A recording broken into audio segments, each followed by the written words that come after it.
जय हिंद प्यारे बच्चों, कैसे हैं आप लोग। उम्मीद है आप लोग अच्छे होंगे और आप लोगों की तैयारी भी बहुत अच्छी तरह से चल रही है। जैसा कि आपको मालूम है कि अल्पसंख्यक आवासीय विद्यालय का फॉर्म भर चुका है और आप लोग अच्छी तरह से तैयारी कर रहे होंगे। अगर आपको और भी अच्छी तरह से तैयारी करना है तो मेरे चैनल से जुड़ जाएं और सभी वीडियो को देखते रहें और सभी क्लास को अच्छी तरह से देखते रहें। आज जो मैं आपके लिए लाया हूँ ये है क्लास 11th के लिए यानी आर्ट्स कला का जो 50 नंबर का जो सोशल साइंस का जो पूछा जाएगा उसका ये क्वेश्चन है। और उस एग्ज़ाम में यानी माइनॉरिटी वाला एग्ज़ाम में जो आपसे जो पूछा जाना है तो इसमें टोटल जो है आपको 100 प्रश्न रहेंगे। यानी टोटल कितना प्रश्न रहेगा तो 100 प्रश्न रहेगा आपका। और जो है इसमें टोटल जो टाइम दिया जाएगा तो 2 घंटे दिए जाएंगे और 100 प्रश्न रहेंगे तो उसके लिए 100 अंक निर्धारित हैं। और इसमें जो है कोई अंक जो है कटेंगे नहीं, यहाँ बताया गया है कि कोई इसमें नेगेटिव मार्किंग नहीं किया गया है। तो चलिए, अगर जिसका भी सोशल साइंस से जो भरे हैं यानी 11th के लिए तो उसके लिए मैं आज लाया हूँ यानी 50 प्रश्न। ये प्रीवियस ईयर का है यानी ये 2024 में ये पूछा गया था यानी प्रीवियस ईयर क्वेश्चन है, ये पिछले साल का ही ये क्वेश्चन है। तो चलिए, जो भी बच्चे 11th के लिए भरे हैं तो वो इन प्रश्नों को अच्छी तरह से देखें और समझने की कोशिश करें कि क्वेश्चन कहाँ से आए हैं और इसका लेवल क्या है और इसका जो है स्तर क्या है कि जो है किस तरह का ये क्वेश्चन पूछ रहा है। तो आपको जो है अच्छी तरह से मालूम हो जाएगा ताकि आप जो है उसी हिसाब से यानी कि तैयारी कर पाएंगे अच्छी तरह से। तो चलिए देखते हैं कि क्वेश्चन कैसा पूछा गया है पिछले साल। पहला क्वेश्चन है, कौन सा संवैधानिक संशोधन नगरीय स्थानीय स्वशासन से संबंधित है। तो इसका सही आंसर होगा आपका ऑप्शन नंबर बी हो जाएगा इसका, यानी ऑप्शन नंबर बी 74वां यानी आपका जो है क्या हो जाएगा संशोधन हो जाएगा। यह संशोधन कब हुआ था तो ये 1992 में हुआ था, ये भी आप याद रखिए। नेक्स्ट क्वेश्चन है, बलवंत राय मेहता समिति ने अपने प्रतिवेदन में कितने स्तरीय पंचायती राज व्यवस्था की सिफारिश की थी। तो इसका सही आंसर होगा त्रिस्तरीय, ऑप्शन नंबर सी हो जाएगा इसका सही आंसर। नेक्स्ट क्वेश्चन, सर्वप्रथम किस राज्य में महिलाओं को पंचायतों में 50% आरक्षण दिया गया। तो यह दिया गया है बिहार में, पंचायती राज व्यवस्था में 50% आरक्षण बिहार में दिया गया है। इसका सही आंसर क्या है, ऑप्शन नंबर सी। अब अगला क्वेश्चन है, दल बदल कानून निम्न में से किस पर लागू होता है। तो दल बदल कानून लागू होता है सांसदों और विधायकों पर, ऑप्शन नंबर ए इसका सही आंसर हो जाएगा। क्वेश्चन नंबर 5 है, क्षेत्रवाद की भावना का एक कुपरिणाम है। तो इस क्वेश्चन का सही आंसर है ऑप्शन नंबर डी अलगाववाद। भारत की संघीय व्यवस्था निम्न में से किससे प्रभावित है। तो किससे प्रभावित है, इस क्वेश्चन का सही आंसर है संयुक्त राज्य अमेरिका, ऑप्शन नंबर बी हो जाएगा इसका सही आंसर, ऑप्शन नंबर बी। अब नेक्स्ट क्वेश्चन, भारतीय संविधान की किस अनुसूची में राष्ट्रीय भाषाओं की सूची है। बताइए। इसका सही आंसर हो जाएगा ऑप्शन नंबर डी, यानी 8वीं अनुसूची इसका सही आंसर हो जाएगा। तो इसमें जो है कुल 22 भाषाएं शामिल की गई थी, यह भी आपको याद रखना है। नेक्स्ट क्वेश्चन है, राज्य विधानसभा के चुनाव को कराने की जिम्मेदारी किसको है। इसका सही आंसर हो जाएगा राज्य चुनाव आयोग, ऑप्शन नंबर डी हो जाएगा। नेक्स्ट क्वेश्चन, शिक्षा को संविधान की किस सूची में रखा गया है? तो समवर्ती सूची में रखा गया है। शिक्षा को किस सूची में रखा गया? तो समवर्ती सूची में रखा गया है। तो कौन सा संविधान संशोधन से इसको लाया गया था? तो 42वां संविधान संशोधन से इसको लागू किया गया है। नेक्स्ट क्वेश्चन है क्वेश्चन नंबर 10। जर्मनी का एकीकरण कब हुआ था बताइए? तो जर्मनी का एकीकरण कब हुआ था? तो 1871 में हुआ था, option of B. Next question है जनरल लोन किस देश के प्रधानमंत्री थे? बताइए किस देश के प्रधानमंत्री थे? तो काम्बोडिया के प्रधानमंत्री थे। कहाँ के? काम्बोडिया के प्रधानमंत्री थे। नेक्स्ट क्वेश्चन, ये अगला क्वेश्चन है मार्च 1946 में फ्रांस और वियतनाम के बीच होने वाला समझौता किस नाम से जाना जाता है? किस नाम से जाना जाता है? हनोई समझौता के नाम से जाना जाता है। अगला क्वेश्चन है गांधी जी ने साबरमती आश्रम की स्थापना कहाँ की? तो कहाँ की थी? तो अहमदाबाद में की थी, ऑप्शन नंबर 20 का सही आंसर हो जाएगा। नेक्स्ट क्वेश्चन, कांग्रेस के किस अधिवेशन में स्वशासन की जगह स्वराज का लक्ष्य प्रस्तावित किया गया? बताइए। तो इसका सही आंसर हो जाएगा कलकत्ता अधिवेशन। कौन सा अधिवेशन? तो कलकत्ता अधिवेशन। यानी आपको ये कलकत्ता अधिवेशन कब हुआ था ये भी हो सकता है पूछ ले, तो 1906 में ये कलकत्ता अधिवेशन हुआ था। इसी में स्वशासन की मांग की गई थी।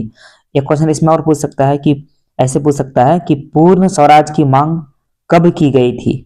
तो पूर्ण स्वराज की मांग कब की गई थी, ये यानी कि हाँ कब की गई थी, ऐसा ही पूछ सकता है। वो कौन सा अधिवेशन में पूछा गया, यानी कि पास हुआ था ये पूर्ण स्वराज की मांग को मांगा गया था? तो लाहौर अधिवेशन।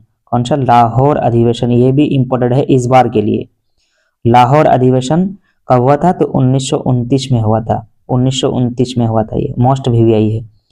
अब अगला क्वेश्चन है कि दांडी यात्रा से किस आंदोलन की शुरुआत हुई थी? तो सविनय अवज्ञा आंदोलन की शुरुआत हुई थी, ऑप्शन नंबर ए इसका सही answer. Next question, Gandhi ji ने किस गोलमेज सम्मेलन में भाग लिया था?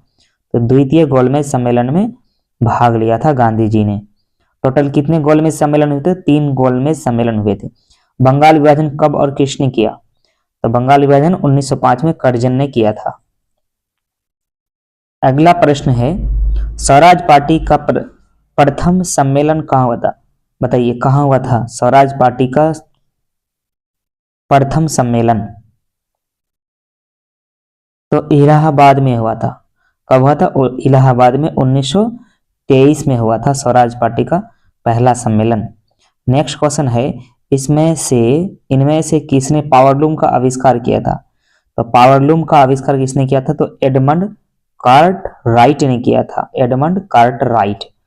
अब नेक्स्ट क्वेश्चन है न्यू डील नामक नवीन आर्थिक नीति कहाँ लागू हुई?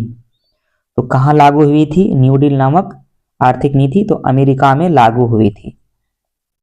अगला क्वेश्चन है रूसो किस देश का रहने वाला था? बताइए। तो रूसो किस देश का रहने वाला था? तो फ्रांस का रहने वाला था। रूसो कहाँ का रहने वाला था? फ्रांस का। मगर इसका पैदाइश यानी जन्म कहाँ हुआ था? तो ये भी आपसे पूछ सकता है। तो स्विट्जरलैंड में हुआ था इसका जन्म। अब नेक्स्ट क्वेश्चन है अल हिलाल का संपादन किसने किया था? बताइए। अल हिलाल नामक पत्रिका का यानी संपादन किसने किया था? तो मौलाना अबुल कलाम आजाद ने किया था। एक इसमें और पत्र पूछ सकता है, मौलाना आजाद का एक और पत्र है। तो कौन सा पत्रिका है? अल बिलाग है एक, अल बिलाग। ये भी आपको याद रखना है, अल बिलाग। हो सकता है इस बार जो है अल हिलाल पूछा है तो आप अल बिलाग पूछ सकता है, तो अल बिलाग आप याद रखिएगा सब कोई। ठीक है पहले बच्चों। अब इसमें एक और चीज याद रख लेना है कि जो है मौलाना अबुल कलाम आजाद जो थे भारत के जो है पहले शिक्षा मंत्री थे। क्या थे ये? शिक्षा मंत्री थे, प्रथम शिक्षा मंत्री। आजाद भारत के प्रथम शिक्षा मंत्री कौन थे? तो मौलाना अबुल कलाम आजाद थे।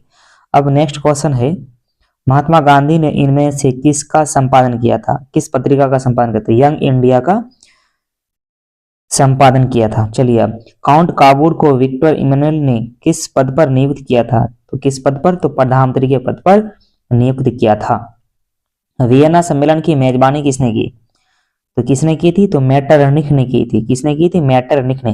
जैसे कि आपको पता है कि अगर आप अच्छी तरह से तैयारी किए हैं अगर यानी बोर्ड एग्जाम में, मैट्रिक में, तो आपको यहाँ बहुत आसान लगेगा ये सारा क्वेश्चन।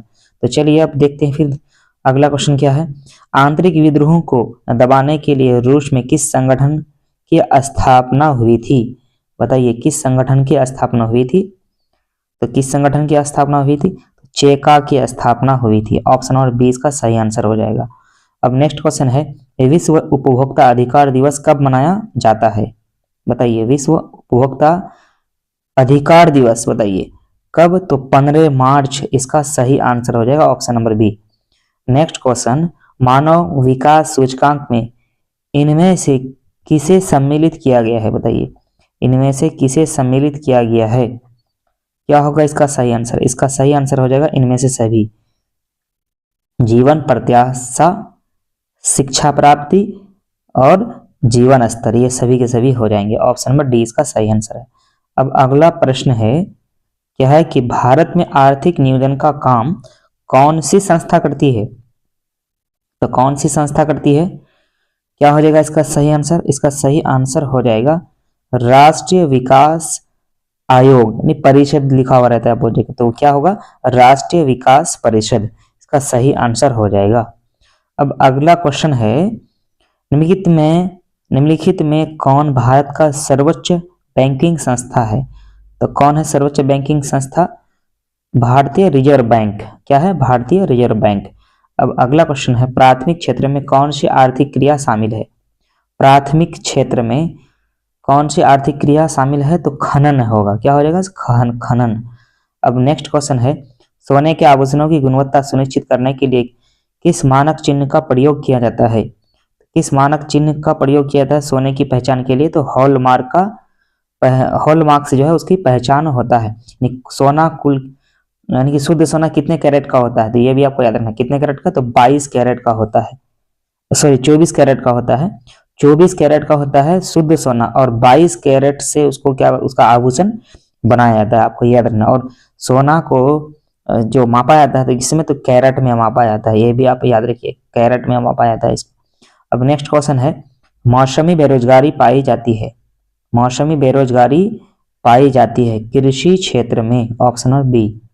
नेक्स्ट क्वेश्चन, रूस के सहयोग से किस विद्युत संयंत्र का निर्माण किया गया है? रूस के सहयोग से किस विद्युत संयंत्र का निर्माण किया गया है? बताइए उस यानी विद्युत संयंत्र का नाम बताइए। तो क्या होगा? कुडनकुलम परमाणु विद्युत गृह। ऑप्शन नंबर बी इसका सही आंसर हो जाएगा। अब अगला क्वेश्चन है, एन्नौर बंदरगाह किस राज्य में स्थित है? किस राज्य में स्थित है? तो तमिलनाडु में स्थित है। ऑप्शन नंबर डी इसका सही आंसर हो जाएगा। अगर आपको जो है अल्पसंख्यक आवासीय विद्यालय का अगर सही तरह से तैयारी करना है तो आप जो है मेरे चैनल से जुड़े रहें और चैनल को जरूर सब्सक्राइब करना एक बार, ताकि आपको जो है हर एक वीडियो का जो है आपको यानी मेरा आने वाला अगला वीडियो का जो है आपको आसानी से जो है नोटिफिकेशन प्राप्त हो जाएगा, ताकि आप उसको देख करके अपनी तैयारी को सुनिश्चित कर सकेंगे। चलिए अब नेक्स्ट क्वेश्चन क्या है, बिहार की प्राचीनतम नदी घाटी परियोजना है, कौन है बताइए? तो कौन सा है प्राचीनतम नदी घाटी परियोजना? बताइए क्या होगा इसका सही आंसर? क्या होगा इसका? हो जाएगा इनमें से कोई नहीं। तो कौन सा था आपको ये भी याद रखना है। तो दामोदर नदी घाटी परियोजना, ये आपको याद रखना है। और दामोदर नदी को जो है ना बंगाल का शोक कहा जाता है। क्या कहा जाता है इसको? दामोदर नदी को क्या कहा जाता है? दामोदर नदी को बंगाल का शोक कहा जाता है। बंगाल का शोक, बंगाल का शोक आप याद रखना है आप लोगों को। यानी बिहार का शोक किसको? तो कोसी नदी को, ये भी आपको पता है अच्छी तरह से आप लोगों को, मगर बंगाल का शोक ये इंपॉर्टेंट है। चलिए अब नेक्स्ट क्वेश्चन देखिए, इनमें से कौन कार्बनिक खनिज नहीं है? इनमें से कौन कार्बनिक खनिज नहीं है? तो प्राकृतिक गैस को नहीं माना जाता है, कार्बनिक खनिज नहीं है ये। नेक्स्ट क्वेश्चन, सीमेंट उद्योग का कच्चा माल कौन है? तो कच्चा माल कौन है? तो चूना पत्थर है। ऑप्शन नंबर ए इसका सही आंसर हो जाएगा। भारत का पहला तेल शोधक कारखाना कहाँ है? तो कहाँ है? तो डिगबोई में है। ऑप्शन नंबर सी इसका सही आंसर हो जाएगा। अब 40 नंबर क्वेश्चन को देखते हैं, मुंबई हाई प्रसिद्ध है, बताइए मुंबई हाई किस लिए प्रसिद्ध है? तो किस लिए प्रसिद्ध है? खनिज तेल हेतु। नेक्स्ट क्वेश्चन, किसे बिहार का रेशम नगर कहा जाता है? सिल्क सिटी, यानी बिहार में सिल्क सिटी किसे कहा जाता है? तो भागलपुर को सिल्क सिटी कहा जाता है। नेक्स्ट क्वेश्चन, कुशहा तटबंध किस नदी पर स्थित है? बताइए, कुशहा तटबंध किस नदी पर स्थित है? किस नदी पर स्थित है कुशहा तटबंध? कोसी नदी पर स्थित है। ऑप्शन नंबर ए इसका सही आंसर हो जाएगा। अब अगला क्वेश्चन है, 26 दिसंबर 2004 को विश्व के किस हिस्से में भयंकर सुनामी आया था? तो भयंकर सुनामी कहाँ आया था बताइए? भयंकर सुनामी कहाँ आया था बताइए आप लोग। क्या होगा इसका सही आंसर? क्या होगा इसका सही आंसर? तो हिंद महासागर हो जाएगा इसका सही। ऑप्शन नंबर सी इसका सही आंसर है। भारत में अत्यंत विनाशकारी भूकंप कब आया था? कब आया था बताइए? कब आया था? तो 1934 में आया था। ऑप्शन नंबर ए इसका सही आंसर होगा। सतलज नदी पर कौन सा कृत्रिम जलाशय बनाया गया है? बताइए, सतलज नदी पर कौन सा कृत्रिम जलाशय बनाया गया है? गोविंद सागर बांध बनाया गया, गोविंद सागर जलाशय। अब अगला क्वेश्चन है 46 नंबर क्वेश्चन, सुदूर संवेदी उपग्रह का प्रयोग किस लिए किया जाता है? किस लिए किया जाता है बताइए? किस लिए किया जाता है? तो इसका आंसर हो जाएगा इनमें से सभी। क्या? दूर संचार के लिए, संसाधनों की खोज के लिए, मौसम विज्ञान के लिए। क्या हो जाएगा? Option number D. अब अगला क्वेश्चन है क्वेश्चन नंबर 47, नंदा देवी राष्ट्रीय उद्यान कहाँ स्थित है? तो कहाँ स्थित है नंदा देवी राष्ट्रीय उद्यान? तो उत्तराखंड में है। कौन सा जिले में? तो चमोली जिले में है, याद रखना है, चमोली जिले में, ये भी याद रखना है आपको। अब नेक्स्ट क्वेश्चन देखिए, चिपको आंदोलन की शुरुआत किसने की? चिपको आंदोलन की शुरुआत किसने की? तो आसान क्वेश्चन है, सुंदरलाल बहुगुणा। अब अगला प्रश्न है, इनमें से कौन भारतीयों के जीवन निर्वाह का मुख्य साधन है? क्या हो जाएगा? जीवन निर्वाह का मुख्य साधन कृषि हो जाएगा। तो आसान क्वेश्चन है ये। और ये लास्ट क्वेश्चन है इसका, सोशल का जो है टोटल जो 50 क्वेश्चन जो था, तो इसमें अंतिम है 1991 में सोवियत संघ के विघटन के उपरांत कौन देश महाशक्ति के रूप में उभरा? बताइए, कौन देश महाशक्ति के रूप में उभरा था? तो संयुक्त राज्य अमेरिका, यूएसए उभरा था। ठीक है, शक्तिशाली देश के रूप में। तो जो यहाँ तक आप लोगों को जो है 50 क्वेश्चंस का जो है आपको जो है मैं आंसर कर चुका हूँ, और आप लोग जो है क्वेश्चन का जो है अनुमान लगाइए कि इसका लेवल क्या है। तो इससे पता चलता है कि आपको जो है यानी क्लास 10th से, सिर्फ क्लास 10th से जो आपको 90% से भी ऊपर क्वेश्चन पूछा जा रहा है। तो आप उसी हिसाब से तैयारी आपको करना है, और आपको सही तरह से तैयारी करना है, अच्छी तरह से तैयारी करना है। तो आप चैनल के साथ जुड़े रहें, और यानी लगातार वीडियो आप जो है आते रहेगा, और जो आप लोग लगातार क्लास को देखते रहेंगे। और यहाँ पे फ्री में आपका तैयारी होगा। क्या किस में होगा? तो फ्री में आपको यहाँ पे तैयारी कराया जाएगा। ठीक है, फ्री में तैयारी कराया जाएगा। आप जुड़े रहें क्लास यानी कि चैनल के साथ।